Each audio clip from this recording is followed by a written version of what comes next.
Ispahani news hour extra budget corona. আমরা এই করোনার সময় বাজেট নিয়ে আজকের এই অনুষ্ঠানের শিরোনামটা আমরা ছাড়লাম না, কারণ হয়তো আর কখনোই জীবদ্দশায় যদি 100 বছর পরে আবারও যদি কোনো প্যান্ডেমিক আসে, হয়তো অন্য কেউ এরকম একটি শিরোনাম দিলেও দিতে পারেন, করোনার কালের বাজেট বা বাজেট করোনা। সে কারণেই আমাদের আজকের শিরোনাম।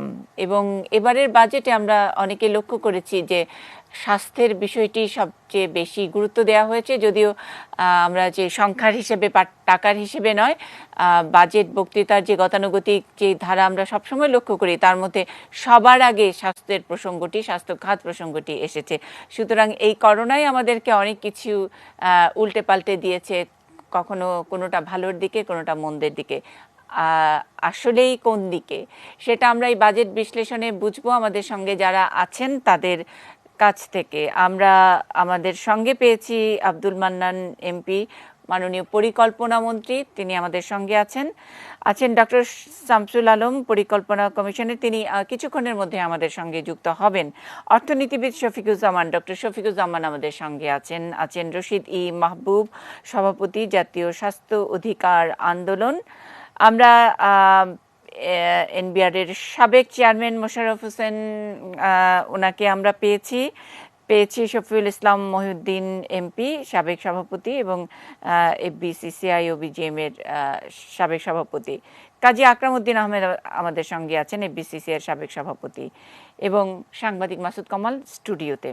শুরুতেই আমি একটু অর্থনীতিবিদের কাছ থেকে ছোট্ট করে যদি আলোচনাটা শুরু করেন, যে আপনার দৃষ্টিতে বাজেটটি কীরকম, খুব ছোট্ট করে স্যার, কারণ আমরা বিভিন্ন খাত নিয়ে আলোচনা করব, স্বাস্থ্যটা নিয়ে একটু বিস্তারিত বোঝার আছে, এবং আমরা যে করোনার সময়কার যে এটার মধ্যে বাড়তি কী থাকলো, জীবন না জীবিকা, সেগুলো নিয়ে আমরা মাননীয় পরিকল্পনা মন্ত্রীর কাছ থেকে একটু বিস্তারিত শুনবো। ডক্টর শফিকুজ্জামান, অর্থনীতিবিদ, আপনার কাছ থেকে আগে একটু অল্প কথায় শুনে নিতে চাই।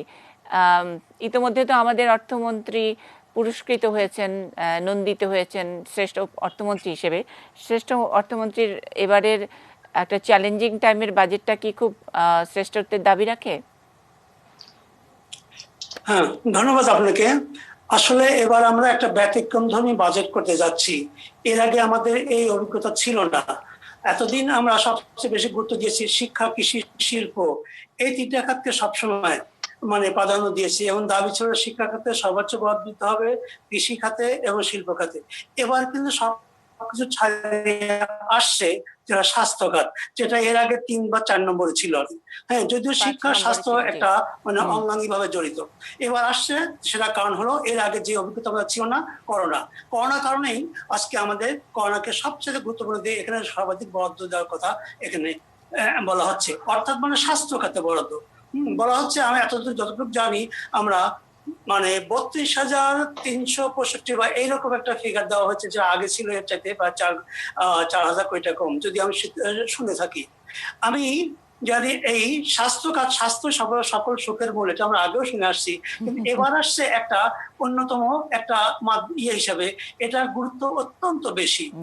সবকিছু আমাদেরকে কিন্তু এই স্বাস্থ্য খাতে করোনা যদি আরো ছড়িয়ে পড়ে, তাহলে কিন্তু অন্য যে সমস্ত বাজেটের লক্ষ্য সবগুলো কিন্তু অর্জনে আমাদের বেগ পেতে হবে আর কি। সেটা হচ্ছে বাংলাদেশের ব্যাপার না, সারা পৃথিবীতেই কিন্তু যেটা একটা ভাবিয়ে তুলেছে। কাজেই আমাদেরকে সর্বাধিক এখানে গুরুত্ব দেওয়া উচিত স্বাস্থ্য খাতে, বিশেষ করোনাকে কি মোকাবেলা করতে পারি সেটা আমাদের সর্বাগ্রে বিবেচ্য। এবং এখানে শুধু বরাদ্দ নয়, তো আমি একটা বলবো, বরাদ্দ আমাদের বৃদ্ধি করাই যথেষ্ট নয়, কিভাবে এই বরাদ্দকৃত অর্থ ব্যয় করব এবং এই ব্যয়টা ঠিক মতো জায়গায় সঠিকভাবে ব্যয়িত হচ্ছে কিনা সেটা কিন্তু নিশ্চিত করা আমাদের অত্যন্ত গুরুত্ব।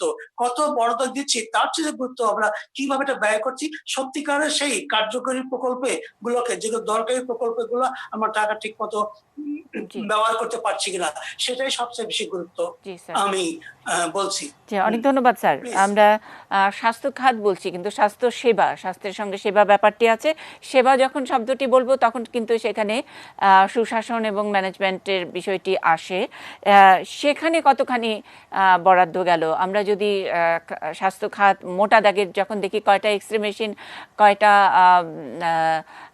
আইসিইউ তৈরি করা হবে, কয়েকটি হাসপাতাল করা হবে, সে অবকাঠামো বা উন্নয়নের সঙ্গে মোটামুটি লেজুর দেওয়া যায় এরকম টাইপের কিছু বরাদ্দের জায়গায় দেখি। কিন্তু আমরা পুরো হেলথ সিস্টেমটাকে সেবা সিস্টেম করতে গেলে যে লোকবল লাগে এবং প্রশিক্ষণ লাগে, শিক্ষা লাগে, সেগুলোর জন্য বাজেটের স্বাস্থ্যটা কেমন, এবারের বাজেটের স্বাস্থ্যটা কেমন হয়েছে?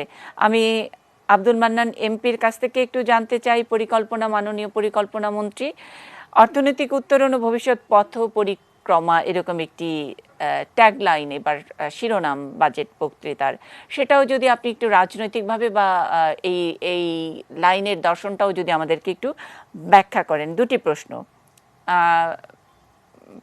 প্রথমত বাজেটের স্বাস্থ্যটা এবার কেমন হলো, যেহেতু স্বাস্থ্য নিয়েই মূল ফোকাসটা, আর ফিলোসফি। ধন্যবাদ আপনাকে। উত্তরণ ও পথ পরিক্রমা দুটোই মূল শব্দ। উত্তরণ যেহেতু আমরা একটা খাদে আছি এই মুহূর্তে, কোভিড জনিত খাদ, এটা নতুন করে বলার প্রয়োজন নেই। সেখান থেকে আমরা বেরিয়ে পারে উঠতে চাই, খাদের পারে, এইটা তাই উত্তরণ শব্দটা আমরা এখানে এসেছি প্রথমভাবে। এবং এই খাদে উঠে আমরা কোন দিকে যাব, ডানে না বায়ে না সোজা, সেই জন্য একটা পথরেখা আমাদের জানা দরকার আছে। এইটা এই বাজেটে এই দুইটা দিক এবার আনা হয়েছে। মাননীয় প্রধানমন্ত্রী এই খাদের প্রথম দিকেই বলেছিলেন যে তিনি এইটাকে মোকাবেলা করতে চান। স্বাস্থ্যজনিত যে বিড়ম্বনা ছিল প্রাথমিকভাবে, তাই তিনি নানা ব্যবস্থা গ্রহণ করেছিলেন। সঙ্গে সঙ্গে এইটাও বলেছিলেন যে আমি এবার এমন একটা বাজেট করবো, এই বাজেট সম্বন্ধে বলেছিলেন এইটা হবে আমাদের পুনর্বাসনমূলক বাজেট, উত্তরণমূলক বাজেট। সুতরাং আমরা তার যে রাজনৈতিক কথা বা উদ্দেশ্য, সেটাকে ধরে রেখেই মাননীয় অর্থমন্ত্রী এই বাজেটের ডকুমেন্টটা তৈরি করেছেন। তবে তার চেয়ে আরো বড় যেটা হলো বাস্তবতা। আমাদের রাজনৈতিক বক্তব্য থাকে স্বাভাবিক, কিন্তু গ্রাউন্ড রিয়ালিটি যেটাকে, গ্রাউন্ডে কি আছে, গ্রাউন্ডে আমাদের রেভিনিউ এর টাকার অর্থের প্রয়োজন, প্রথম রিকোয়ারমেন্ট, সেইটার অবস্থা কি। তারপরে আপনি সুন্দরভাবে বলেছেন যে স্বাস্থ্য খাতকে আমরা সামনে নিয়ে এসেছি সঙ্গত কারণে, কিন্তু স্বাস্থ্য বলতে আমরা কি মিন করি, শুধু কি দালান কোঠা, এসি, গাড়ি, নাকি বাস্তব সেবা। করোনার সময় ধরা পড়েছে আমাদের কিছু কিছু গ্যাপ। আমাদের রশিদ মাহবুব সাহেব ভালো বলতে পারবেন, তিনি এই জগতে বহুদিন ছিলেন, এখনো আছেন। আমাদের যে জেলা উপজেলার যে স্থাপনাগুলো, যেখানে আমাদের দেশের অধিকাংশ 4/3 মানুষ বসবাস করেন, স্থাপনাগুলোর ঘাটতি পরিষ্কারভাবে সামনে ধরা পড়েছে। সুতরাং আপনার কথাকে আমি এইটা বলতে চাই, আপনার কথাটা আমাদের মনে কিন্তু আছে। আমরা মাননীয় প্রধানমন্ত্রীর বক্তব্য আপনি শুনেছেন, তিনি এমন আইটেম ধরে কথা বলেছেন যে জেলার আইসিইউ গুলা বা অন্যান্য সুযোগ সুবিধা ইমিডিয়েটলি ক্যাপাসিটি বিল্ড করতে হবে, ইমপ্রুভ করতে হবে। এই জন্যই দুটা প্রকল্প যে আমি এই সময়ে আমরা পাশ করলাম, তার থেকে ওখানে মূল বার্তাই ছিল সেবামূলক যেগুলো ইমিডিয়েটলি করা দরকার, এইগুলো স্থাপনার জন্য। এবং স্বাস্থ্যকর্মী যারা আছেন, ডাক্তার থেকে শুরু করে অন্যান্য যারা তাদের সঙ্গে কাজ করেন, তাদের কল্যাণ, তাদের স্বাস্থ্যসহায়ক অবস্থা, ইকুইপমেন্ট, এগুলা ক্রয়ের জন্য কিন্তু এই দুটো প্রকল্পকে আমরা পাশ করেছি। সুতরাং আপনাকে আমি আশ্বস্ত করতে চাই যে এই বিষয়টা সরকারের নজরে আছে, স্বাস্থ্যসেবা। আরেকটি প্রশ্ন ডক্টর শফিক বললেন, হ্যাঁ ব্যয় তো হবে ভালো, উনি এপ্রিসিয়েট করলেন। তিনি সঙ্গে সঙ্গে এইটাও বললেন ব্যয়ের সঠিকতা কতটা হবে, আমরা কি ভ্যালু ফর মানি পাবো, যে টাকাটা বিনিয়োগ আমরা করছি এর মূল্য ফেরত পাবো কিনা, এটা ভবিষ্যতের প্রশ্ন। আমরা তো আশা করি পাবো। আমরা ইতিমধ্যে আমাদের যদিও কোনো কোনো জায়গায় ব্যত্যয় ঘটেছে, আমরা অস্বীকার করবো না, সার্বিকভাবে গত 10 বছর আমরা ভ্যালু ফর মানি পেয়েছি at the rate of +7% average every year. শেষের দিকে 8 ক্রস করেছিল, এইবার আমরা আশা করেছিলাম। সুতরাং এবার আমরা আশা করি যে যদি only one condition, যদি কোভিডটা আর প্রলং না করে, আরো গভীর না হয়, এবং মোটামুটি একটা 90 ডেজের একটা কথায় এক্সপার্টরা বলেন, আমরা প্রায় 60-70 দিন পার হয়ে গেছি আমার হিসাবে, 8 মার্চ বা 12 মার্চ থেকে। আমরা যদি এই মাসের শেষের দিকে ডাউনওয়ার্ড কার্ভে যেতে পারি, তাহলে আমার বিশ্বাস যে হয়তো আমরা এই যে আমাদের উচ্চাভিলাষী বাজেট যেটা আমরা করেছি, এই খাদের পারে দাঁড়িয়েও আমরা এটা বাস্তবায়ন করতে পারবো। কারণ আরো কিছু পজিটিভ দিক আছে আমাদের ইকোনমিতে, রিমিটেন্স বাড়ছে, রিজার্ভ বাড়ছে, চমৎকার কৃষি আমরা পেয়েছি, আমাদের ঘর ভর্তি ধান চাল আছে, খাবারের ইমিডিয়েট কোনো অভাব নেই। আর বিশ্ববাজারে টাকার কোনো অভাব নেই। কোথায়? বিশ্বব্যাংক বলুন, এডিবি বলুন, IMF বলুন, এই বলুন, প্রত্যেকে টাকা নিয়ে মুখিয়ে আছে।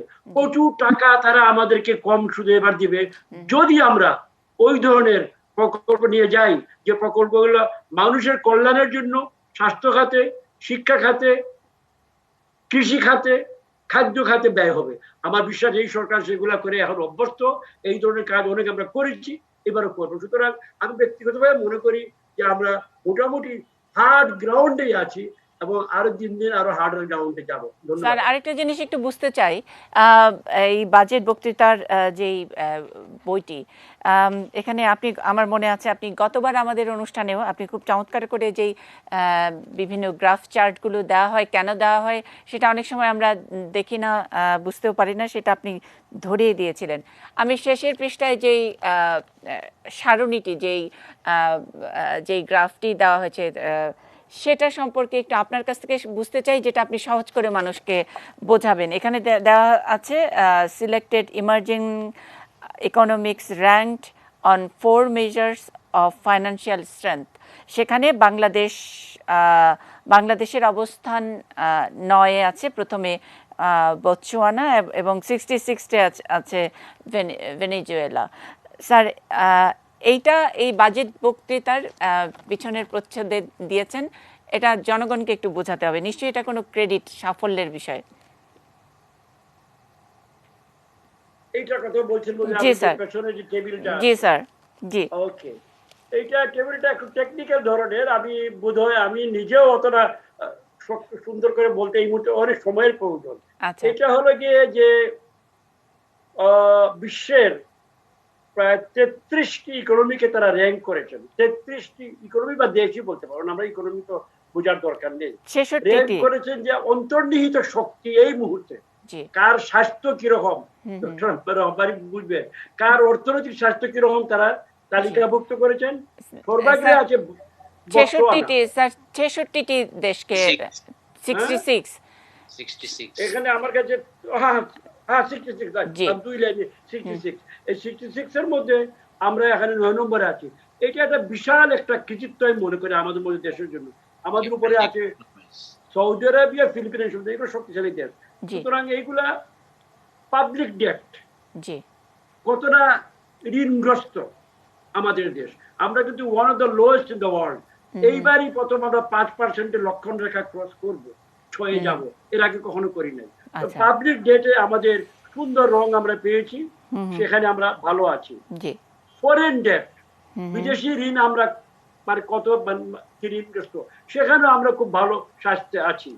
আপনি কস্ট অফ বরোয়িং, অভ্যন্তর খাতে, অভ্যন্তরীণ ইকোনমিতে টাকার যে সুদের হার, সেই সম্বন্ধে একটা মার্কার এখানে দেওয়া আছে। আর সর্বশেষ রিজার্ভ যে খুব ভালো, এটা তো আমরা সবাই জানি। 9 সালে যখন মাননীয় প্রধানমন্ত্রী শুরু করেছিলেন, $2-2.5 বিলিয়ন ওদের আমাদের রিজার্ভ ছিল, যদি আমি ভুল না বলে থাকি।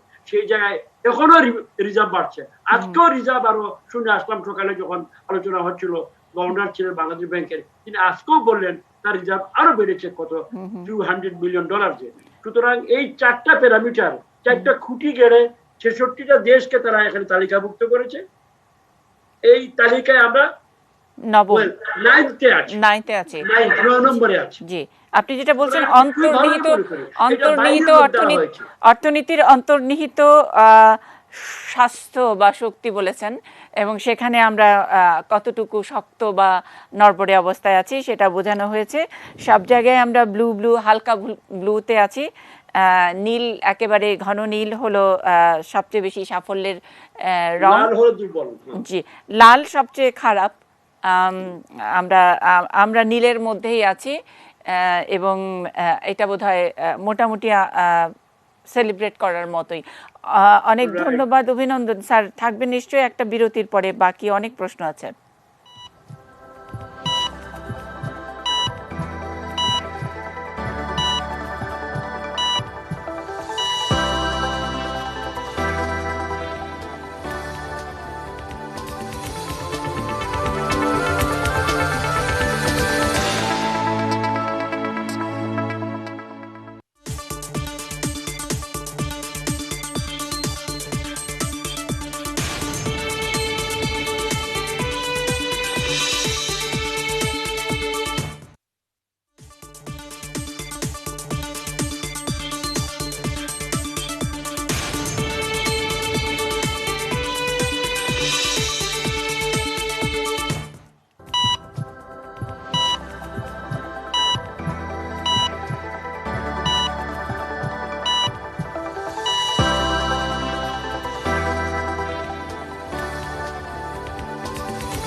বাজেট করোনা আমাদের আজকে নিউজ আউট এক্সট্রার শিরোনাম। এতক্ষণ আমরা পরিকল্পনা মন্ত্রী আব্দুল মান্নান এমপির কথা শুনছিলাম। সবসময় সব বাজেটেই যেটা হয়, বাজেট নিয়ে যেই যারা বাজেট দেন অর্থাৎ ক্ষমতায় যারা থাকেন এবং ক্ষমতার বাইরে যারা থাকেন তারা সবসময় বাজেটটাকে নানাভাবে মূল্যায়ন করেন। এই বাজেট গণবিরোধী, এই বাজেট মানবিকতা নেই ইত্যাদি নানা রকমের। এবারের বাজেট নিয়ে আমরা মন্তব্য শুনেছি বিএনপি চেয়ারপারসনের উপদেষ্টা সাবেক বাণিজ্যমন্ত্রী আমির খসরু মাহমুদ চৌধুরীর কাছ থেকে।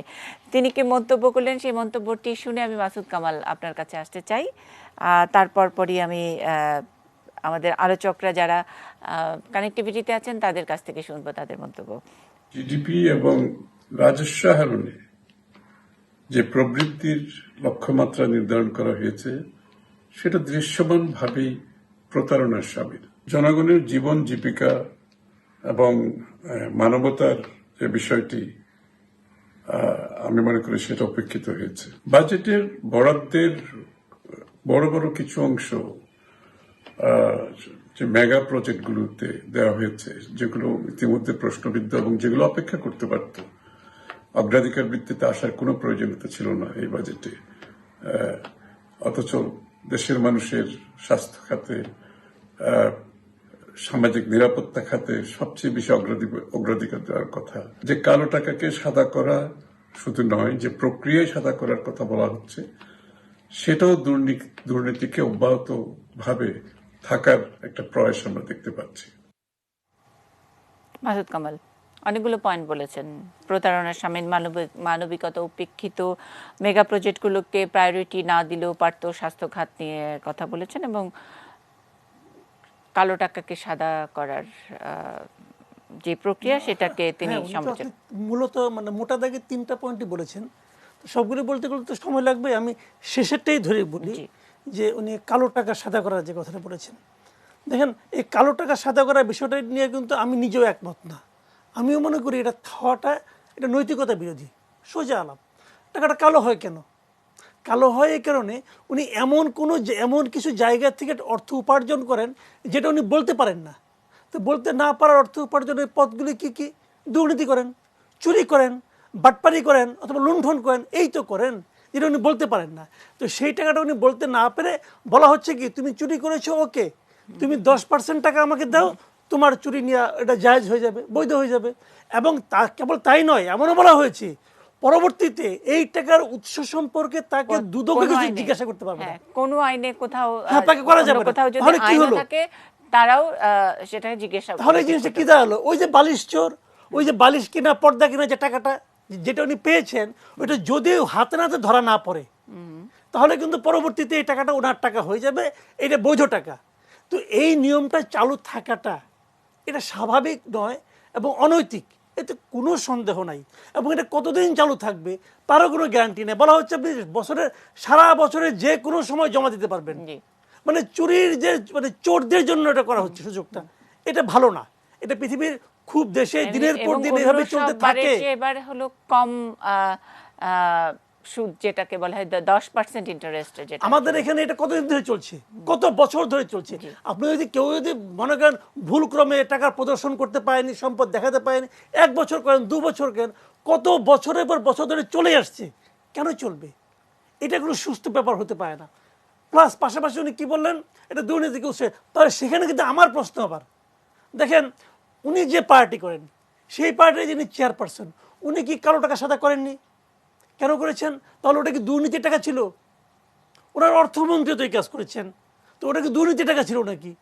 তো এইভাবে হয় কি, এই কাজটা তো ওনারাই করেছেন শুরু।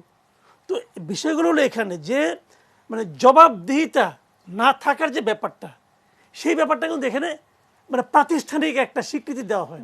এটা আমি মনে করি স্বীকৃতির ধারাবাহিকতা না, স্বীকৃতির ধারাবাহিকতা, প্রাতিষ্ঠানিক স্বীকৃতি তো অনেক আগে থেকেই ছিল, সেই ধারাবাহিকতা এটাকে আরো বেশি সহজতর করা। এবং আমি আপনাকে এই কথাটা বলি, যখন বিএনপি এই কাজটা করে তখন আওয়ামী লীগ কিন্তু সমালোচনা করেছিল যে কালো টাকা সাদা করা যাবে না। এখন ওনারা করছেন, ওনারা আবার পক্ষের যুক্তিগুলো এনে দাঁড় করাচ্ছেন, আবার এখন ওনারা আবার সমালোচনা করছেন যা নাকি যাদের প্রধানমন্ত্রী পর্যন্ত এই কাজটা মানে করেছেন। তো এইগুলো হলো একটা মানে কি বলবো হাস্যকর ব্যাপার স্যাপার। ওনারা ধরেই নেন যে লোকজন আগে 5 বছর আগে ভুলে গেছেন, ওনারা ধরেই নেন, এখন তারা কিছুই মনে রাখেন না। তো এটা তো উচিত এটা না। কি রাজনীতির কনভিনিয়েন্স কিনা? এটা কি এটা তো মানে চুনোপুটিদের জন্য নয়, নিশ্চয়ই রুই কাতলাদের জন্য। আমাদের সঙ্গে সাবেক চেয়ারম্যান এনবিআর মোশাররফ হোসেন আছেন। স্যার, এটা নিয়ে যদি আমি একটু মন্তব্য শুনতে চাই আপনার কাছে।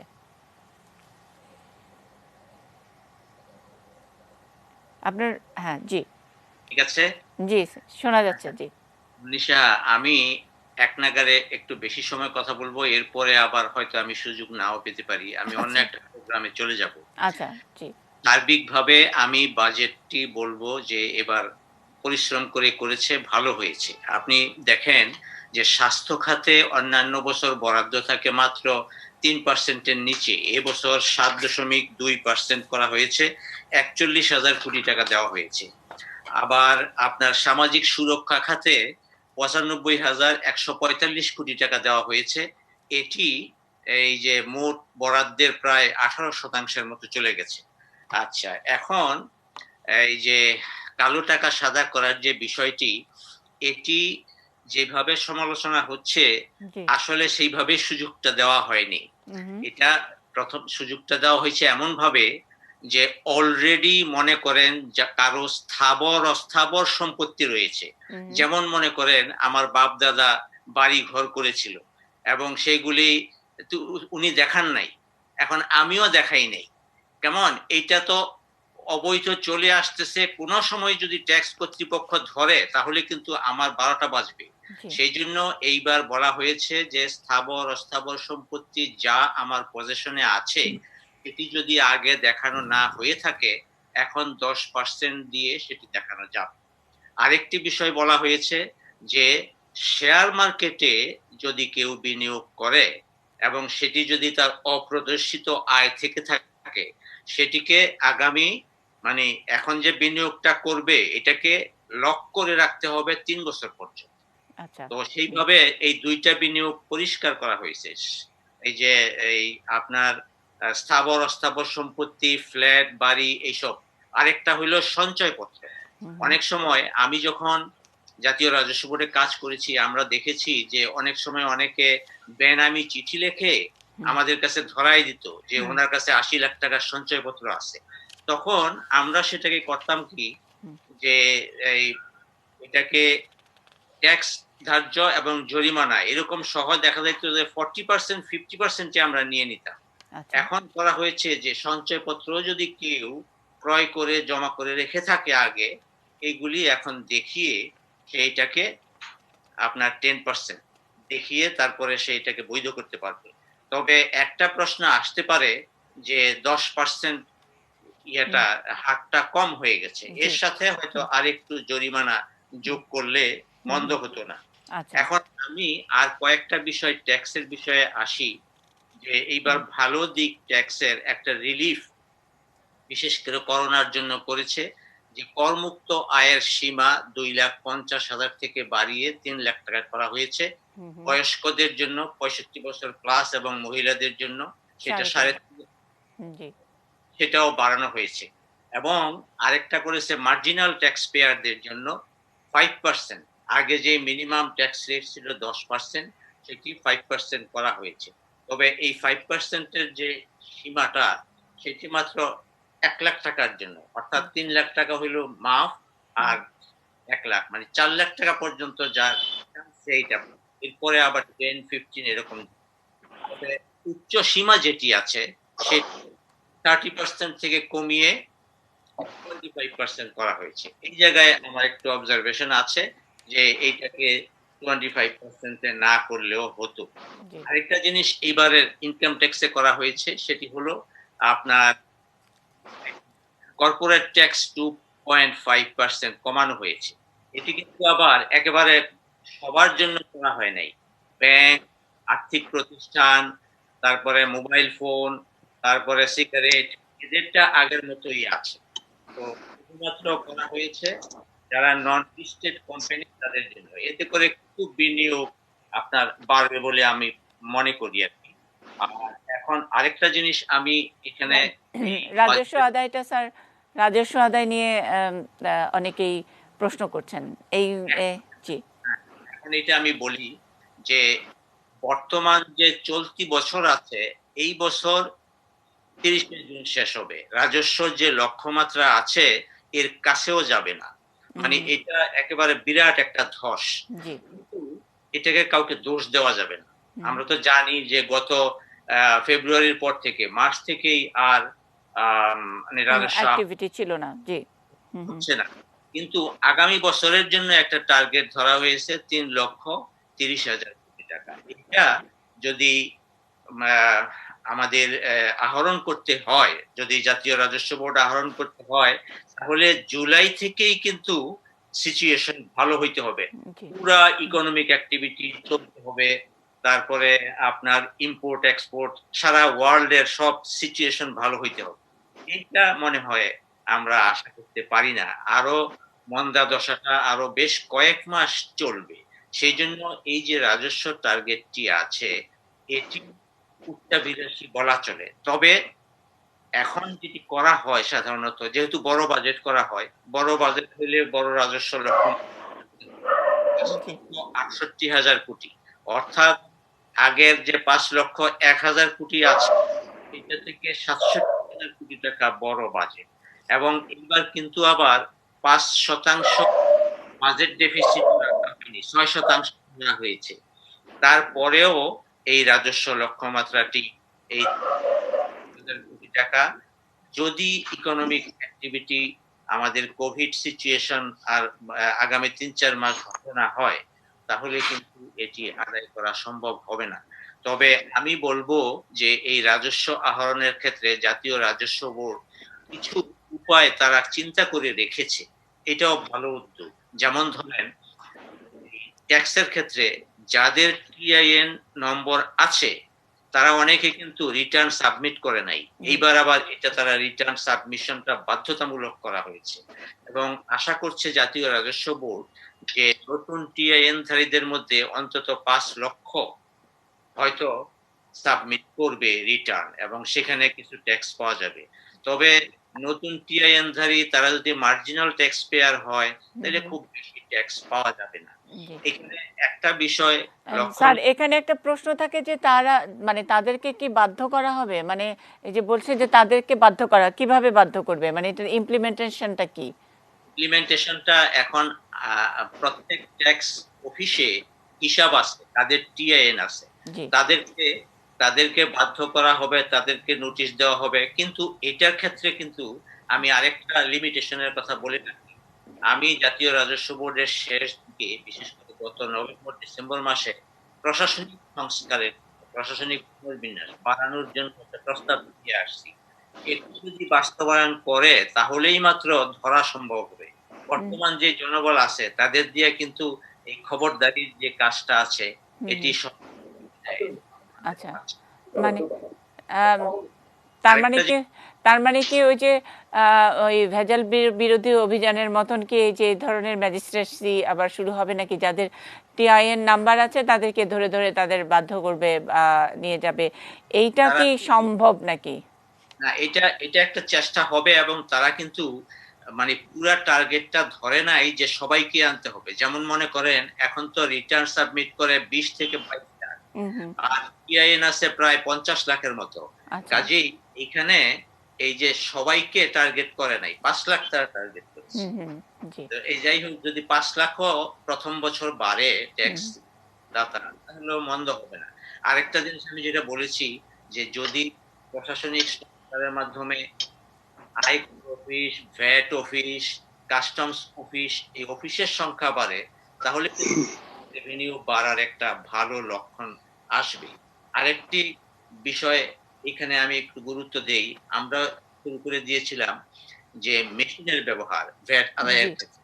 সেটি ধরেন চায়না থেকে মেশিনগুলি আসবে, এটাতে একটু গত মাসেই এটা উদ্বোধন করার কথা ছিল, কিন্তু আমাদের সাথে ব্যবসা বাণিজ্যের চায়নার সাথে একটু সমস্যা থাকাতে এখন এগুলি আসবে। এটা যত দ্রুত সম্ভব যদি বড় বড় শিল্প প্রতিষ্ঠানগুলি, ব্যবসা প্রতিষ্ঠানগুলিতে লাগানো যায়, তাহলে কিন্তু ভ্যাট আহরণটা আসবে। তো এই গেল ভ্যাট আহরণ। আর ট্যাক্সের ক্ষেত্রে এবার এই কোভিডের কারণে আপনার অনেক কিছু কিছু জায়গায় ছাড় দেওয়া হয়েছে। যেমন ধরেন এই যে এই যাতে তৈরি পোশাকের ক্ষেত্রে আগে যেরকম 10 to 12% ছিল, এখনো 10 to 12% রাখা হয়েছে।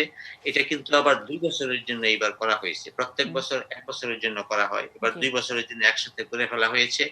এবং 1% ইন জেনারেল, কিন্তু তৈরি পোশাকের যারা ব্যবসায়ী তারা 0.25% মানে আমাদের সাথে negotiate করে তারা সমর্থ হয়েছিল। এটিকে এইবার 0.5% করা হয়েছে। মহিউদ্দিন আমাকে দোষারোপ করেন না, আমার মনে হয় এইবার আপনারা আর আন্দোলন না করে 0.5% দিয়েন, তা না হইলে সরকারের জন্য একটু অসুবিধাই হয়ে যাবে। কারণ কারণ এখানে আবার দেখেন যে রসুন, চিনি আমদানি এগুলির জন্য এই অ্যাডভান্স ইনকাম ট্যাক্স কমিয়ে দেওয়া হয়েছে 5% থেকে 2%। পোল্ট্রি খাতের যে র মেটেরিয়ালস আছে খাদ্য তৈরি করা, সেখানে 5% থেকে 2% করে দেওয়া হয়েছে।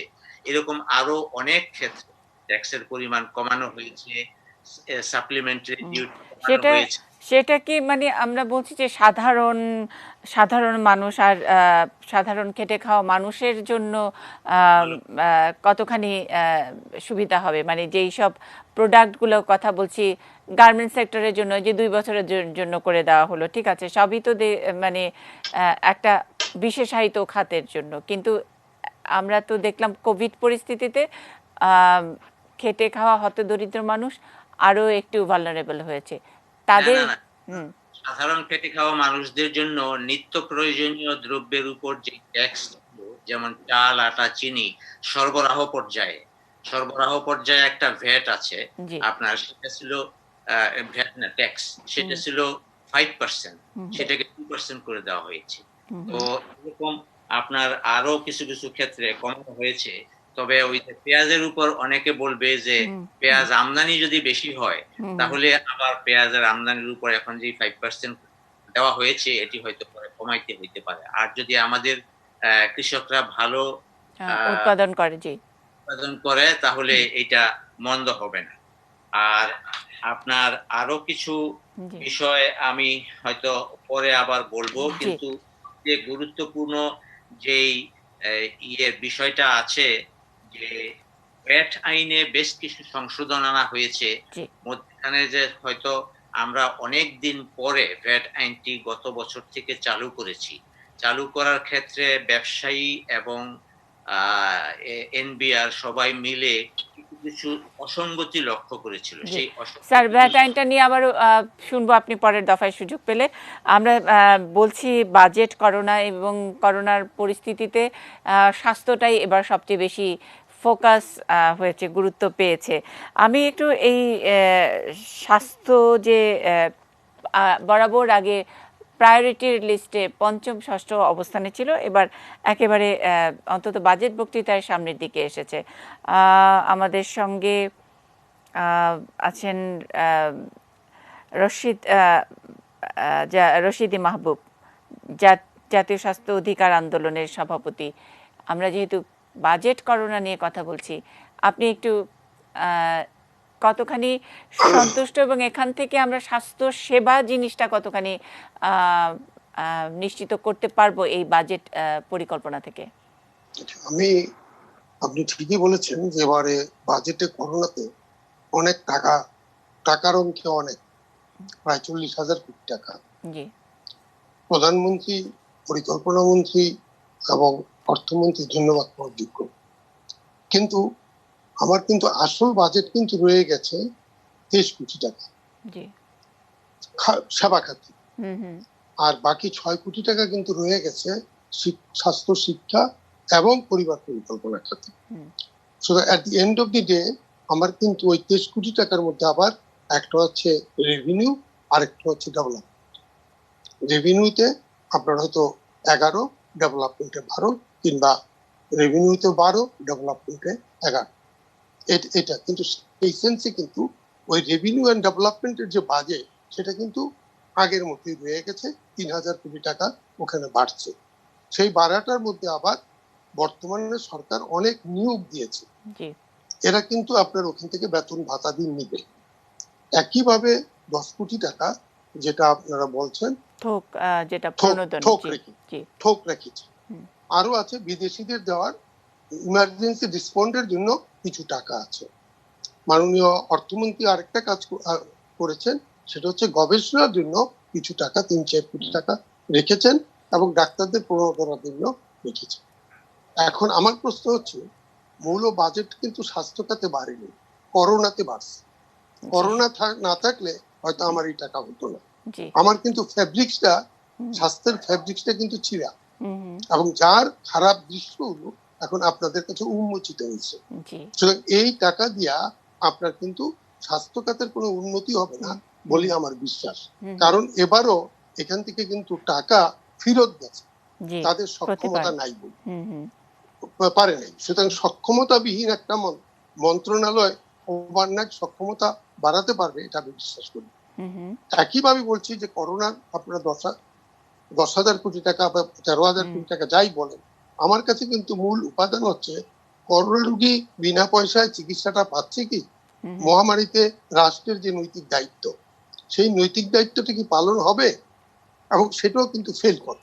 হুম, হুম। সুতরাং টাকা দেওয়া আছে, স্বাস্থ্য খাতের স্বাস্থ্যের যে বেনিফিট সেটা কিন্তু এখান থেকে আপনারা পাবেন না। জি রশিদি এটার জন্য মাহমুদ, একটা আপনি কথা যেটা বলি। বললেন যে স্বাস্থ্যের ফেব্রিক্সটা ছেঁড়া, এই এই হ্যাঁ এবং দীর্ঘদিন ধরেই, মানে এটা হ্যাঁ হ্যাঁ, এটা করোনার দিন থেকে হয়নি, অনেক দিন। এটা আগে আহ, আগে এবং এই ছেঁড়া ফেব্রিক্স সার্জারির জন্য কি আরো অনেক বরাদ্দ দরকার? না, আমি আমার কিন্তু সংস্কার দরকার। জি হুম, সংস্কারবিহীন আপনি এটা স্টিচ করেও রাখতে পারবেন না। আচ্ছা সুতরাং যেই টাকাই আপনি দেন স্পষ্টকরণ করেন। যেমন পরিকল্পনা মন্ত্রী কিছুক্ষণ আগে বলছিল, আমার ইনফ্রাস্ট্রাকচার আছে উপজেলাতে জি first class, I don't mind, কিন্তু সার্ভিসটা আছে কি? রাইট হুম হুম তো সুতরাং সেই সার্ভিসটা বাড়াইতে গেলে আপনি কি করবেন? হুম হুম, সেই সংস্কারগুলো যদি আপনি না করেন, আপনার ডক্টর এবং কমিউনিটি মারামারি হবেই, যেটা এখন হচ্ছে। সুতরাং আমার যেটা মানে আপনাদের কাছে করজোরে নিবেদন, যে চিকিৎসা খাতকে বাঁচাতে গেলে জনগণকে সেবা দেন। কারণ এখন আউট অফ পকেট যে খরচ হয় তাতে কিন্তু মানুষ দরিদ্র হয়। যারা উচ্চবিত্ত তাদের এটা লাগে না, কিন্তু নিম্নবিত্ত বা অত দরিদ্ররা তারা কিন্তু 60-70% দরিদ্র, তাদের জন্য কোনো রিলিফ কিন্তু আপনারা এখানে আনেননি। হুম হুম, সুতরাং আমার অনুরোধ থাকবে, একটা প্রোগ্রাম করেন আগামী 10 বছরের জন্য, যে স্বাস্থ্য খাতে জনপ্রত্যাশাটা কি সেটাকে সলভ করেন। সেটা কিন্তু ওই সেক্রেটারিয়েটে বসে ওই আমলা দেওয়া হবে না, অথবা দুর্বৃত্ত যারা ম্যানেজার তাদেরকে দেওয়া হবে না। জবাবদিহিতামূলক, স্বচ্ছ এবং স্থানীয় লোকের যে চাহিদা তার সাথে সঙ্গতি রেখে আপনারা টাকা বরাদ্দ করেন, তদারকি করেন, তাতে জনগণের লাভ হবে। নাইলে রাস্তাঘাটে করোনাতে যেমন এখন মরছে, ভবিষ্যতে এগুলো আরো মরবে। জি অনেক ধন্যবাদ, থাকবেন আমাদের সঙ্গে। আমরা একটা বিরতিতে যাব, বিরতির পরে এসে শুনবো ব্যাংকিং সেক্টর নিয়ে। কাজী আকরাম উদ্দিন আহমেদ আমাদের সঙ্গে আছেন। আমরা শুনবো শফিউল ইসলামের কাছে তৈরি পোশাক খাত নিয়ে তার অনেক বলার আছে নিশ্চয়ই। আমরা ডক্টর শফিকুজ্জামানের কাছে আবারও একটু শুনে নেব। রাজশাহী বিশ্ববিদ্যালয় থেকে আমাদের সঙ্গে যুক্ত হয়েছেন অধ্যাপক রেজাউল করিম বকশী। কৃষি এবং সার্বিক অর্থনীতি নিয়েও তিনি হয়তো কথা বলবেন। একটা ছোট্ট বিরতি নিয়ে আসছি।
Budget corona.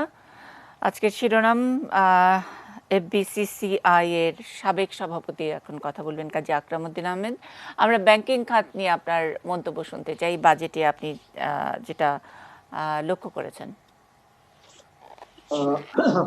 আপনার আজকে জুন মাসে দুইটা বিষয় আমার খুব মনে পড়ে। কারণ একটা হলো আমাদের 6 দফা আন্দোলন। এই 6 দফা আন্দোলন জুন মাসের 7 তারিখে হয়েছিল এবং জাতির জনক বঙ্গবন্ধু যেদিন 19 তারিখে চট্টগ্রামে প্রথম বাংলাদেশের বাংলা তদানীন্তন পাকিস্তানে ঘোষণা দিচ্ছেন, সেই সময় আমি চিটাগাং ছিলাম। এটা একটা মনে পড়ে। 6 দফার ভিত্তিতেই কিন্তু আসলে সব যুদ্ধ সবকিছু ফলাফল এবং সব শেষ হলো বাংলাদেশ। এবং আজকে আবার 11ই জুন, 11ই জুন আবার মনে পড়ে যে জননেত্রী শেখ হাসিনার এই আমাদের মাননীয় প্রধানমন্ত্রীর কারামুক্তি দিবস। এই কারামুক্তি দিবস আমার অনেকে বলেছে গণতন্ত্র মুক্তি দিবস। আর আজকে আর একটা কথা আপনাদের বলতে চাই, 65-এ যখন পাকিস্তানের সাথে ইন্ডিয়া যুদ্ধ হয় তখনও আমি মনে আছে আমি চট্টগ্রামে ছিলাম 65-এ। তখন আমরা ফিল করতে পেরেছিলাম এই যুদ্ধক্ষেত্রে এবং এই যুদ্ধের ভিতরে আমরা তদানীন্তন পূর্ব পাকিস্তান কতটুকু অসহায়। আর আজকে সারা বিশ্বের সর্বপ্রথম করোনার মতো একটা ভাইরাসে আমাদের সারা বিশ্বকে আজকে মানে আন্দোলিত বলবো না, আজকে আক্রান্ত করেছে। আক্রান্তর ফলে আমরা কিন্তু বুঝতে পেরেছি এবার যে কেউ কিছু মনে করলে কিছু না, বুঝতে পেরেছি আমাদের স্বাস্থ্য খাত কতটুকু ঝুঁকিপূর্ণ এবং স্বাস্থ্য খাতের দুর্বলতা কতখানি, এটা আমরা কিন্তু বুঝতে পেরেছি। স্বাস্থ্য খাতে যেসব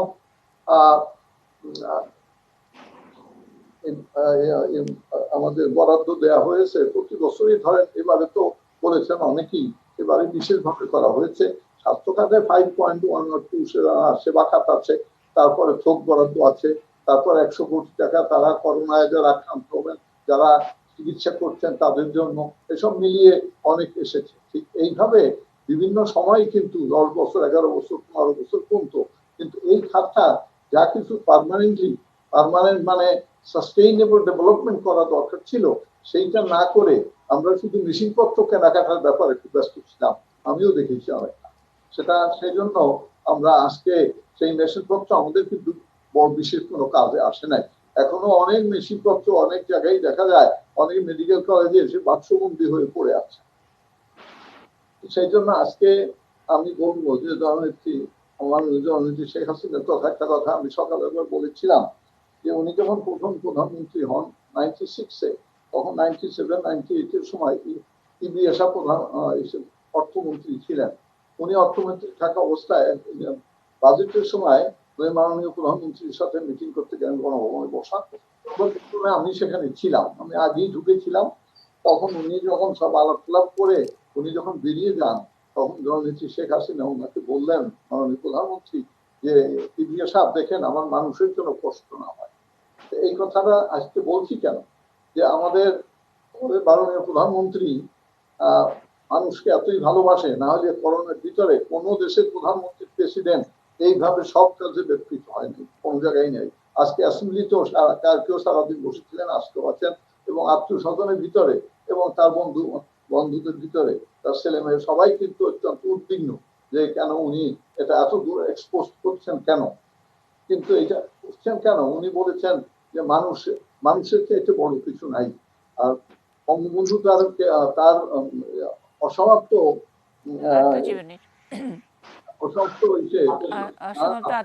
বলেছে যে মানুষকে ভালোবাসার চাইতে আর কিছুতে এত আনন্দ আর পাওয়া যায় না। সুতরাং আনন্দ যারা আজকে বঙ্গবন্ধু পেয়েছেন, তার সুযোগ্য কন্যা, উনি মানবতার সেবা করতে চান। তাই আমরা বলতে চাই যে আজকে করোনার জন্য যে কাজ করা, সেই করোনার জন্য কাজ করা শুধু আজকে করোনার জন্য কাজ করা না, এই করোনা যে আমাদের ক্ষতি সাধন করে যাবে, যে ক্ষতি হবে তাকে বাঁচিয়ে তাকে সঠিকভাবে পরিচালনা করার জন্য আগামী দিনগুলোতে সেটা আমাদের জন্য সেই জি কাজ করতে জি হবে এবং বাজেট সেইভাবে আজকে সেখানে কিন্তু মানে সেখানে ব্যাংকিং সেক্টরটার কিভাবে কন্ট্রিবিউট করবে তার কোনো নির্দেশনা আছে কিনা স্যার একটু ছোট করে বলবেন, আমাদের অনেক অন্য বক্তারা বলার একটু সুযোগ পাবে তাইলে। জি নেওয়া হবে, এটা সহজ কথা। আর আমাদের 2 দিন আগে 2 মাস আগে আমাদের লোন ফোন সব বন্ধ করে দিচ্ছেন, সেটা কাছের জন্য, সেটা ব্যাংকাররা মনে করছে ব্যাংকটা বড়, ব্যাংকের যারা ডাইরেক্টর তারা করে, সেই জন্য জননেত্রী শেখ হাসিনা বলছেন যে বড়োয়ারদের জন্য, গরিবদের জন্য, যারা বড়োয়ার এই 2 মাসে কামাই করতে পারে নাই তাদের জন্য সুদটা আপনারা আলাদা করে রেখে দেন। সেই সুদ সরকার, ব্যাংক দেবে কিছু, সরকার দেবে কিছু। তার অর্থ ব্যাংকের ব্যাপারে যা কিছু ব্যাংক করতে পারে সে ব্যাপারে উনি নির্দেশনা দিয়েছেন আমাদের সেন্ট্রাল ব্যাংকে। সেই নির্দেশনা অনুযায়ী ব্যাংক আমরা কাজ করছি, যাতে মানুষ আগামীতে কাজ করতে পারে। আর একটা ব্যাপার আমি বলতে চাই যে আজ গত 2007-8 যে একটা ইকোনমিক টার্মোইল হয়েছিল ওয়ার্ল্ডে, তখন কিন্তু সব দেশেরই ব্যাংক ফল করেছিল, কিন্তু বাংলাদেশের ব্যাংক ওয়াজ ভেরি পারফর্মিং, ফল করেনি। এবং সেই ব্যাংকের সময় আরেকটা কারণ ছিল যে আমাদের যারা এই যে রেমিটেন্স কামাই করে, আমাদের ভাইরা যারা বিদেশে আছে, ভাই বোনরা, এরা কিন্তু সবাই অড জব করে তখন টাকা পাঠিয়ে আমাদের এই মানে ডলারের যে ভান্ডার সেটা ভরপুর করে রেখেছিলেন। আমার ব্যাংকে 8টা-9টা আছে, এক্সচেঞ্জ হাউস আছে আমেরিকায়, লন্ডনে, এবং আমি দেখেছি এখনো সবকিছুই কিন্তু পড়ে গেছে, কিন্তু আমাদের পড়ে যায় নাই, কেননা আমাদের এক্সচেঞ্জ, আমাদের ডলার আসতেছে, আমাদের পাউন্ড আসতেছে, সবকিছু আসতেছে, সেই অবস্থায় আমরা অত্যন্ত ভালো অবস্থা আছি। জি আপনি থাকবেন, আমাদের সঙ্গে থাকবেন। আমরা একটু শফিউল ইসলাম মহিউদ্দিন এমপি, আমি তার কাছ থেকে একটু তৈরি পোশাক খাত নিয়ে এবারের বাজেটে যে নির্দেশনা, যেই সুযোগটুকু দেওয়া হয়েছে সেগুলো নিয়ে আপনারা খুশি আছেন কিনা, আমি শুধু এটুকু জানতে চাই। এটা একটি ব্যতিক্রম ধর্মী সময়ে, আনপ্রেসিডেন্টেড একটা সময়ে আমরা এটা 2011-তে 20-21-এর যে বাজেট দিচ্ছি এবং দেওয়া হলো আজকে, এটা একটা স্বাভাবিক সময় নয়। এখানে খুশি বাজারের চেয়ে আমি মনে করি জীবন এবং জীবিকার, বেঁচে থাকার বাজেট এটা। এখন প্রফিট মেকিং এর ধারণা থেকে বের হয়ে যেতে হবে। আমাদের শ্রমিক, কর্মচারী, সকল স্তরের মানুষ যার যার অবস্থান থেকে, দেখেন করোনাতে শুধু সরকার কিন্তু সহযোগিতা করেনি, সরকার প্রণোদনা নিয়ে চাওয়ার আগে মাননীয় প্রধানমন্ত্রী প্রত্যেকটি সেক্টর, কৃষি থেকে শুরু করে আমাদের এক্সপোর্ট, সকল ক্ষেত্রে উনি প্রণোদনা দিয়েছেন। তো সুতরাং আমি বলবো যে এই বাজেটে অনেক ধরনের চ্যালেঞ্জ রয়ে গেছে। আমাদের এই বাজেটে আমরা কিভাবে এমপ্লয়মেন্ট, ইনভেস্টমেন্ট, এগুলো আমাদের এই ঘাটতি যেটি আছে প্রায় 1,85,000 কোটি টাকা, এগুলোকে কিভাবে সংস্থান করা হবে, ব্যাংক থেকে যে ঋণ নেওয়ার চিন্তা করা হচ্ছে, আমরা সেখানে ব্যবস্থাপনার একটি বিষয় আছে যে আমাদের যে কমার্শিয়াল ব্যাংকগুলো আছে সেখানে যাতে প্রাইভেট ইনভেস্টরদের জন্য ঋণ নিতে গিয়ে বা নতুন ইনভেস্টমেন্টের জন্য যাতে অসুবিধার সৃষ্টি না হয়, সেই বিষয়গুলো দেখতে হবে। এবং আমি মনে করি যে সার্বিকভাবে ঠিক আছে, কিন্তু আমাদের এখন যে সময়টি, এই করোনার আগে এই এক্সপোর্ট সেক্টরটি স্ট্রাগল করছিল in compare with Vietnam, Pakistan এবং কম্বোডিয়া, টার্কি, কারণ ওদের ডিভ্যালুয়েশন হয়েছে হিউজ ভাবে, এটি মাননীয় প্রধানমন্ত্রী জানেন। তো যে কারণে উনি কিন্তু চাওয়ার আগেই এই যে শ্রমিক কর্মচারীদের বেতনটিকে নিশ্চিত করেছেন। তো সুতরাং এখানে আমি কিছু কিছু ছোট ছোট বিষয় আছে যেগুলো আমরা মনে করি বাজেট পরবর্তী সময়ে, পোস্ট বাজেট সিচুয়েশনে, বিফোর পাসিং দ্য বাজেট, এই মাসে আমরা আলোচনা করে ছোটখাটো বিষয়গুলো উনি চেষ্টা করেছেন এই বাজেটের মাধ্যমে মাননীয় প্রধানমন্ত্রী এটিকে এগিয়ে নেওয়ার। এক্সপোর্টকে ঘুরে দাঁড়াতেই হবে। থাকবেন আপনি আমাদের সঙ্গে অনেকক্ষণ ধরে। রাজশাহী বিশ্ববিদ্যালয়ের অর্থনীতি বিভাগের অধ্যাপক রেজাউল করিম বকশী আমাদের কথা শুনছিলেন। আমরা তার কাছ থেকে এই বাজেটের একেবারে উল্লেখযোগ্য দিক, যেসব বিষয়গুলো ইতোমধ্যে আলোচনা হয়েছে, তার বাইরে আমি একটু কৃষির ব্যাপারেও আপনার কাছ থেকে আগ্রহী শুনতে। আর এইরকম একটি করোনাকালীন সময়ে আমাদের মতো একটি দেশ রাজস্ব আদায়ে যখন নাকি সবসময় চ্যালেঞ্জ থাকে, আমরা সবসময় বাজেট উচ্চাভিলাষী করি, সেখানে এই বাজেটটিকে কিভাবে মূল্যায়ন করেন? আর কৃষি যেখানে মূল শক্তি, সেখানে আমরা কতটুকু গোছানো আছি? আমি অধ্যাপক রেজাউল করিম বকশীর কাছ থেকে শুনতে চাই। ধন্যবাদ মনীষা, আপনাকে ধন্যবাদ। আসলে সুনির্দিষ্ট করে বলেছেন আপনি। আমার কয়েকটা বিষয়ে এই বাজেট নিয়ে কয়েকটা বিষয়ে বক্তব্য আছে বা বলার আছে, এটাই বলি আগে। তো আমরা আসলে দেখেছি, আমাদের আলোচকরা অনেকে আলোচনা করেছেন এখানে, সেটি হলো যে আমাদের অর্থনীতির, বাংলাদেশের অর্থনীতির তিনটা মেইন ড্রাইভার্স আমরা জানি। একটি হচ্ছে যে আমাদের বহিঃস্থ খাত, একটি আভ্যন্তরীণ খাত। বহিঃস্থ খাতের মধ্যে রেমিটেন্সের যে প্রবাহ এবং রপ্তানি, বিশেষত গার্মেন্টস রপ্তানি। আমাদের এই করোনার প্রভাবে আমরা দেখছি যে আমাদের অনেক প্রবাসী তারা দেশে ফিরে আসছেন। তার অর্থ হচ্ছে এই যে আমাদের রেমিটেন্সের প্রবাহ এই জুন পর্যন্ত যেটুকু ছিল, অন্তত আগামী অর্থ বছরের প্রথম কোয়ার্টারে সেটি একটু বড় ধাক্কা খাবে। এবং এমনও হতে পারে যে দ্বিতীয় কোয়ার্টারটা, অর্থাৎ জুলাই থেকে সেপ্টেম্বর, জুলাই আগস্ট সেপ্টেম্বর যে কোয়ার্টার, সেটাই তো ধাক্কা একটা খাচ্ছে, সেটা আমি নিশ্চিত বলতে পারছি। পরের কোয়ার্টার যেটা, যে অক্টোবর থেকে ডিসেম্বর, সেই কোয়ার্টারে আমাদের রেমিটেন্স আমাদের ধাক্কা খেতে পারে। একই সঙ্গে আমাদের গার্মেন্টস এর যে রপ্তানি, আপনি খেয়াল করে দেখবেন বিজিএমইর প্রেসিডেন্ট অলরেডি বলেছেন যে আসলে আমাদের প্রায় 55% অর্ডার কমে গেছে। তার অর্থ হচ্ছে যে আমাদের বহিঃস্থ যে খাতের যে দুটো মেইন ড্রাইভার, রেমিটেন্স এবং এক্সপোর্ট, সেটি আমাদের কাছে এখন পর্যন্ত আসলে এখন আশার কথা শোনাতে পারছে না। দ্বিতীয় যে ড্রাইভারটি, সেটি আমাদের এগ্রিকালচার। এটা আমাদের আশাপ্রদ যে এখন পর্যন্ত এগ্রিকালচার আমাদেরকে যথেষ্ট সহায়তা দিয়ে যাচ্ছে বা আমাদেরকে সাহস জুগিয়ে যাচ্ছে। তো এই এগ্রিকালচার দিকে আমাদের আসলে নজর দিতে হবে।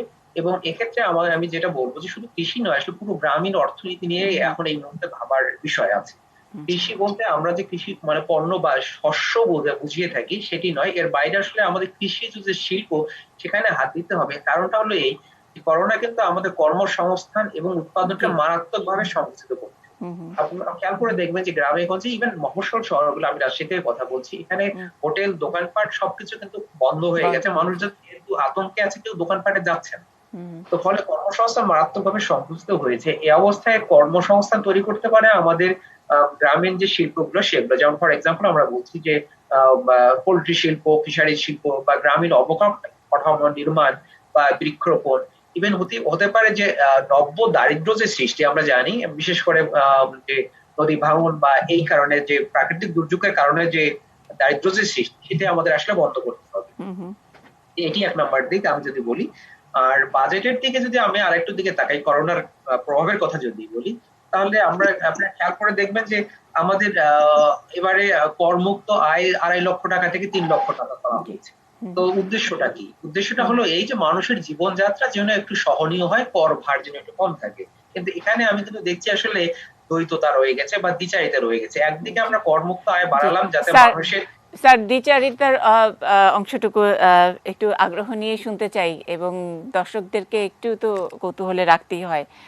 আশা করি আমাদের সঙ্গে সঙ্গে বিরতি থেকে দর্শকরাও ফেরত আসবেন। নিশ্চয়ই থাকবো আমরা একসঙ্গে।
বাজেট করোনা আমাদের আজকের শিরোনাম শেষ ভাগে আছে, দ্বিচারিতা, এরকম একটি চমৎকার শব্দ পজ রেখে মানে আটকে রেখে গেছিলাম আমি। স্যার আছেন আমাদের সঙ্গে, অধ্যাপক রেজাউল করিম বকশী রাজশাহী থেকে।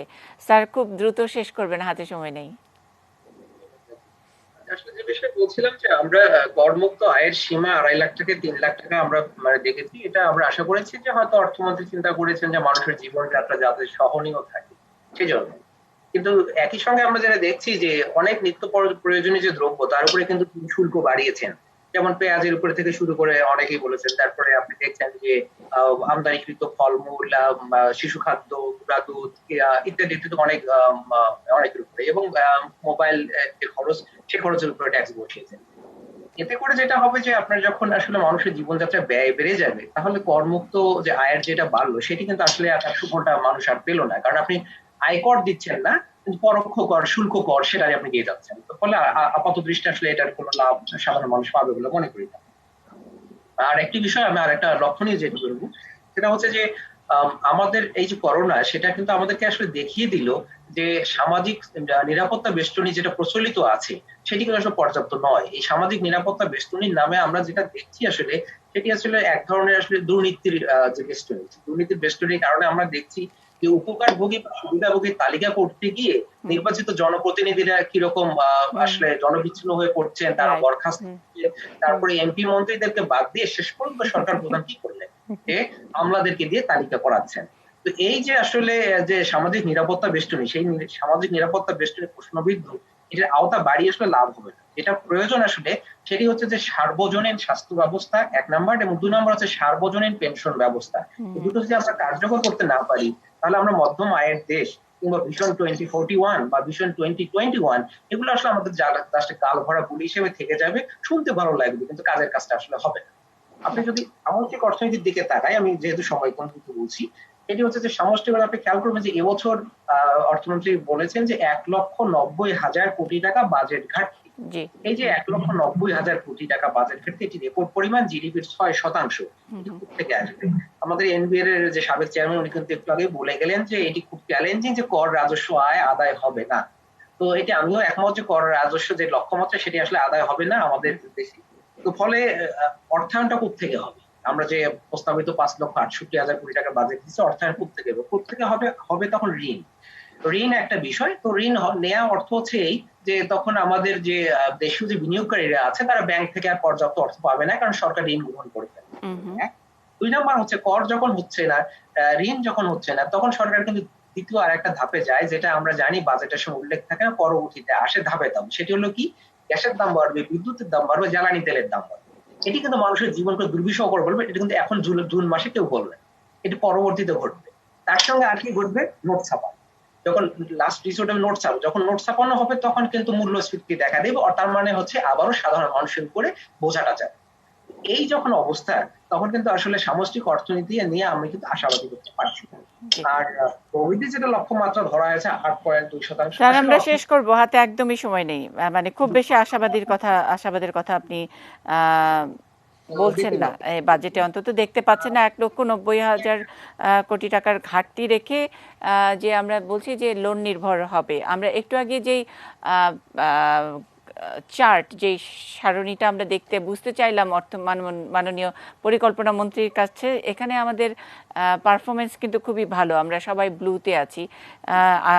আমার মনে হয় আগামী বছর এটা রেড জোনে চলে যাবে, কিন্তু যেন রেড জোনে না যায় সেটার জন্য বোধহয় সকলের আলোচনা, সকলের মতামত নিয়ে এটাকে উইন উইন জায়গায় রাখা যায় কিনা। মাসুদ কামাল।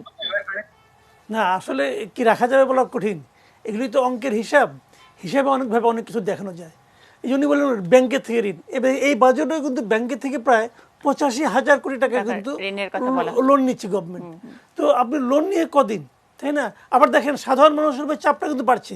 ছোট্ট একটা জায়গা দেখেন, আপনি 100 টাকা মোবাইলে আমি রিচার্জ করলে সেখান থেকে আমার কাছ থেকে আপনি 33 টাকা নিয়ে নিচ্ছেন। অনেক টাকা নিচ্ছেন আপনি। আপনি আলটিমেটলি চাপটা দিচ্ছেন কোথায়? আমি তো ভোগান্তির শিকার হচ্ছি, সাধারণ মানুষ তো ভোগান্তির শিকার হচ্ছে। এখন এই জিনিসগুলো কিন্তু খুব ইম্পর্টেন্ট। আবার দেখেন আপনি পরিকল্পনার মধ্যে একটা কথা বললেন, সুন্দর করে বললেন যে আশা করা যাচ্ছে যে আপনার বিশেষজ্ঞরা বলছে এই ধরনের প্যান্ডেমিক 90 দিন পরে স্বাভাবিক হয়ে যায়, তার মানে ওনাদের মাথার মধ্যে কিন্তু এটা আছে 60 দিন গিয়েছে আর টেনে টেনে কিছুদিন চালাই নিলে হয়ে যাবে 30 দিন। তো সেটা তো হবে কিনা আপনি কিভাবে শিওর হবেন? অন্তত একটা খুশির খবর তো দিতেই পারি, কত রকমের ভয় তো আমরা বিক্রি করি, একটা আনন্দের খবর দিই, আর মাত্র 30 দিন অন্তত আশা তো করছেন অনেকে, হতেও পারে নাও হতে পারে, বাজেটও তো লক্ষ্যমাত্রা উর্জিত হতেও পারে নাও হতে পারে।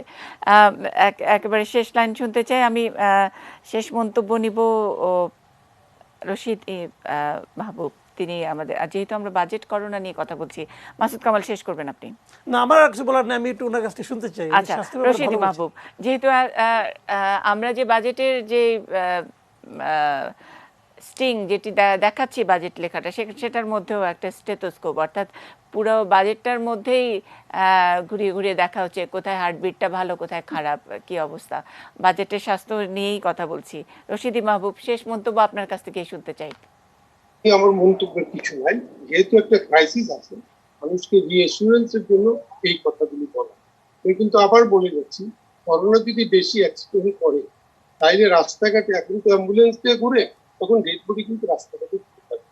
আমি কিন্তু জনগণের ইয়েতে বললাম যে যেহেতু এটা একটা মহামারীর সময় কিন্তু একটা নৈতিক দায়িত্ব, ট্রিট দিস পেশেন্ট, কোথায় নিবি? 10,000 কোটি টাকা যেটা আপনি বলছেন, ওইটার চেয়ে কিন্তু দুর্বৃত্তায় কতটুকু হবে সেটা কিন্তু আমার জানা নেই, কারণ ওই দুর্বৃত্তায়িত্ব তো আপনি বন্ধ করতে পারবেন কিনা আই এম নট শিওর। তো আমি আবারও বলবো, আশা করতে পারেন, কিন্তু খারাপের জন্য প্রস্তুত সবার জন্য। এটি আমার একটা সেন্টেন্স, পজিটিভ একটা সেন্টেন্স আমি বলি। জি স্যার, একটা সেন্টেন্স। হ্যাঁ, সেটি হলো যে আমাদের দেশের প্রাইমারি হেলথ কেয়ারে আমরা অনেক দূর এগিয়েছি, গ্রামে গঞ্জে পর্যন্ত গিয়েছে। টার্সিয়ারি হেলথ সেক্টর উন্নত হয় নাই এর আগে, যেমন ধরেন এই যে আইসিইউ করা, তারপরে হসপিটাল, জি হসপিটাল, যেটা বড় হসপিটালগুলিতে আইসিইউ থাকা, তারপরে অক্সিজেন থাকা, এইসব এটার দিকে কিন্তু সরকার গুরুত্ব দিয়েছে। এবং আমি একটু আপনাকে বলে নিই, আইসিইউ করতে গেলে কিন্তু ম্যান পাওয়ার লাগবে, দিলে তো আর প্ল্যানিংই তো নেই, আস্তে আস্তে হবে। ঠিক আছে, আমি তো সেই জন্য বলছি কোনটাই আপনার একদিনে, আমি আপনার সাথে এগ্রি, কিন্তু 10 বছরের একটা রোডম্যাপ করবেন, একটা প্রচেষ্টা শুরু করতে হবে। আমি তো বলছি সেই রোডম্যাপটা আপনারা করেন যে 10 বছরে আমরা এখানে আছি, আমরা ওইখানে যেতে চাই, এটা হবে আমাদের জন্য। অনেক ধন্যবাদ। বাজেট করোনা কিন্তু অনেক কিছু আমাদেরকে শিখিয়ে দিল, যেই আমরা গত 50 বছরে, বাংলাদেশের বয়স 50 বছর, গত 50 বছরে যেসব জিনিস নিয়ে ওইভাবে ভাবিনি, আর স্বাস্থ্য বাজেট নিয়ে এরকম আলোচনা, যে রোড ম্যাপের কথা রশিদি মাহবুব বলছেন, গত 10 বছরে ভাবা হয়নি, গত 21 বছরেও ভাবা হয়নি, গত 50 বছরেও ভাবা হয়নি। সেই জায়গাটাই বোধহয় করোনা একটা বড় রকমের ধাক্কা। এবং সেখানে ভয়ের কথা যেটা বলছেন, যে এখন হয়তো করোনায় মাঝে মধ্যে অ্যাম্বুলেন্স নিয়ে ঘুরতে দেখা যায়, কখনো কখনো চট্টগ্রাম মেডিকেল কলেজ হাসপাতালের মতো হাসপাতালের করিডোরে বা হাসপাতালের সামনে আয়ুব আলীদের মতো মানুষ যারা ভর্তি হতে না পেরে ওখানে মরে পড়ে আছেন, ওরকম দৃশ্য আমাদেরকে অনেক বেশি মর্মাহত করছে, বিব্রত করছে। এই দৃশ্যগুলো কি আরও অনেক বাড়বে যদি নাকি এই যে দুর্বৃত্তায়নের কথা বলছি, 50 বছরের জমে থাকা দুর্বৃত্তায়ন স্বাস্থ্য খাতে, সেটা যদি ঠিক না হয়, তাহলে আমাদের আসলে কি ছবি দেখতে হবে সেটা আমি জানি না, কারা জানেন, কিন্তু সেটি একটা কাঙ্ক্ষিত বাংলাদেশের ছবি নয়। অনেক ভালো থাকবেন যারা ছিলেন আমাদের সঙ্গে।